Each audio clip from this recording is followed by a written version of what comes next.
Salut les gars, on se retrouve pour une nouvelle vidéo. Je vous explique, c'est un tuto pour bien commencer CapCut et sur ce c'est parti. Alors déjà il faut cliquer sur nouveau projet.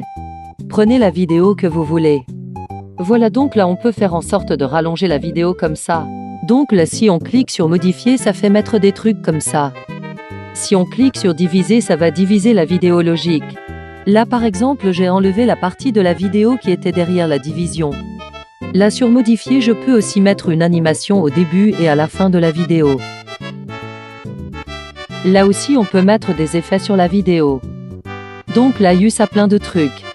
Voilà, donc là ça va flouter, mais sauf que ça peut pas vu que la photo est comme ça. Voilà, là en a playé un. Bon là sa vidéo, il y a à recadrer, on peut dupliquer aussi. Voilà des trucs comme ça. Là comme j'avais dit, on peut dupliquer. Là on peut remplacer la vidéo par une autre comme ça. Là on peut ajuster le truc. C'est un peu comme les effets mais pas trop. Là je vais remplacer la vidéo par ça et vous allez voir. Donc là si on clique dessus, on pourra supprimer l'arrière-plan. Là on peut faire auto, mais c'est CapCut Pro. Et là du coup on peut faire comme ça, c'est gratuit. Voilà, on colorie. Donc là voilà, ça va retirer ce que j'ai colorié. Donc là il y a Chroma Key, je sais pas c'est quoi. Ou même moi je sais pas c'est quoi, dites-le en commentaire. Aussi il y a des arrière-plans, Là il y a l'opacité, en gros ça va faire ça. Là on peut éditer de je sais pas quoi et il y a masque, ça fait ça. En gros il va rester que le masque. Là dans les sons on peut extraire un son d'une vidéo que tasse. Là aussi il y a des sons proposés par CapCut, mais il n'y a pas tous les sons qu'il y a sur YouTube, attention. Mais il y en a quand même pas mal. Là aussi il y a des effets sonores, mais que vous pouvez aussi les trouver dans les sons. Là par exemple il y a des trucs de minuteur. Voilà du coup, et là aussi tu peux enregistrer un son que tu fais, et après tu peux mettre des modificateurs de voix, mais je vais pas le faire sinon vous allez entendre ma voix. Là il y a des trucs que j'ai jamais utilisé personnellement, MDR. Là dans les textes on peut mettre un texte logique, mais on peut mettre aussi des modèles de texte ou alors des polices d'écriture, ou voilà un peu on peut mettre des bulles et tout. Voilà, il y a beaucoup de modèles. Là il y a des polices d'écriture du coup, et personnellement je mets souvent celle-là. Là dans style c'est un peu comme les modèles, sauf que c'est toi qui le fais. Bon voilà. Là dans effet c'est des sortes de polices, mais pas trop, en gros c'est des décors de texte. Bon voilà, c'est très stylé je trouve. L'animation c'est comme pour l'animation de début de vidéo qu'on a vu tout à l'heure, sauf que c'est avec les textes. Voilà.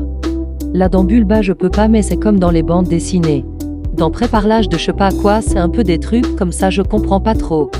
Un peu comme des modèles d'écriture. Là on peut diviser comme pour la vidéo, on peut changer le style, on vient de le faire, supprimer, dupliquer. Là dans synthèse vocale on peut mettre une voix d'IA, en gros c'est moi en fait, c'est comme ça que j'ai la voix, et du coup choisissez la voix. Wesh, il y a eu une double voix MDR. Et là il y a plein de voix. Voilà, MDR ça fait un petit truc comme ça en fonction de la voix. Là on peut mettre le texte pendant toute la vidéo dans texte durable. Voilà. Là dans calque et bâche on peut choisir quel texte ou superposition va au-dessus l'un de l'autre, bref c'est compliqué. En parlant de superposition, si tu cliques dessus et ça va mettre une photo ou vidéo ou photo live au-dessus de ta vidéo. Moi par exemple j'ai mis ça au hasard. Là on peut agrandir et rétrécir la vidéo. Là en cliquant sur ce bouton et appuyer sur un moment différent en bougant l'image, et ça va faire bouger l'image jusqu'à le temps que tu as mis. Aussi pour que ce soit plus fluide on peut appuyer sur ça et ça va être plus fluide. Voilà, vous avez vu. Résultat. Vous voyez, c'est bien, non? C'est bien fluide. Là aussi on peut mettre la superposition en piste principale, en gros en vidéo, et on peut la remettre en superposition. Là ajuster, j'ai jamais utilisé ça, MDR je sais pas c'est quoi. Là du coup masque c'est la même chose que la vidéo.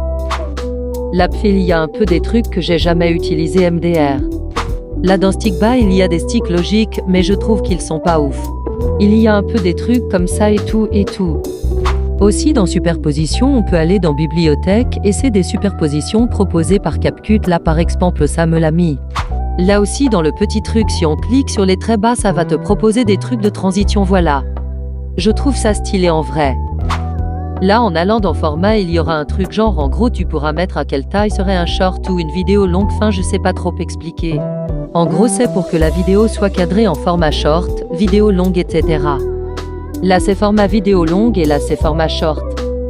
Là aussi en allant dans effets vidéo on pourra du coup mettre des effets sur la vidéo logique. Là par exemple j'ai mis en 4K. Et on peut choisir aussi ça reste combien de temps et tout. Là aussi en allant dans arrière-plan on pourra faire des trucs mais j'ai quasi jamais utilisé ça. Ça peut toujours servir mais je crois que j'ai que utilisé ça une fois MDR. Là aussi on peut mettre une image en arrière-plan ok. En vrai de vrai ça peut servir. On peut mettre des trucs de Noël ok sympa. Là dans flou on peut rendre flou logique. Il y a plusieurs intensités. Bon ça on a aussi dans les effets je crois donc bon c'est pas très foufou. Ça sert à rien je crois MDR. On a à peu près vu tout ce qu'on pouvait voir pour vous améliorer, je sais que ça va pas trop intéresser certaines personnes mais moi c'était un concept que je voulais faire depuis longtemps. Normalement une vidéo je note vos comptes Brawl Stars va sortir dans environ 2 semaines. Je pense bref en tout cas au revoir.